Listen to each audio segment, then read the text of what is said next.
मातृत्व खूब सुंदर किंतु यह निज साथी आनी थाए अनेक आह्वान। प्रसव परे माँ माने अनेक समस्या दे गति करती किंतु शिशुटी को हसिबार देखिले यह सबु चिंता को मनरु दूरेई दिए। जड़े माँ हिसाब रे मो शिशु को सबुठु भल जिनिस दबाकु चाहे किंतु बेले बेले मो शिशु को स्तन्यपान करैबा पई यथेष्ट दुग्ध तैयारी करिबारे मो अक्षम हुए आ सेतेबेले समस्ते मते अनेक प्रकार परामर्श दियंती। मो सासुमा मो पई मेथी लड्डू पठांती, माउसी कंचा रसुण खाइबाकू कहंती आ मो सांग माने मते काले और स्विस चाट खाइबाकू कहंती किंतु मु मो शिशु को सर्वश्रेष्ठ ही दबाकू जिद करिथिली। सेतेबेले मो डाक्तर मते गैलेक्ट ग्रान्युल्स पई परामर्श देइथिले। एहा डाक्तर मानक द्वारा अनुमोदित।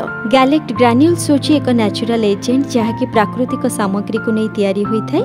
यह कोनोसी पार्श्व प्रतिक्रिया बिना स्तन रे दुग्ध तैयारी करिबारे सहाय्य करे। आउ हां, एहा हेउची 100% आयुर्वेदिक जड़ीबूटी। गैलेक्ट पई ही आज मु बिना कोनोसी चिंतारे मो शिशु को स्तन्यपान करई पारुची।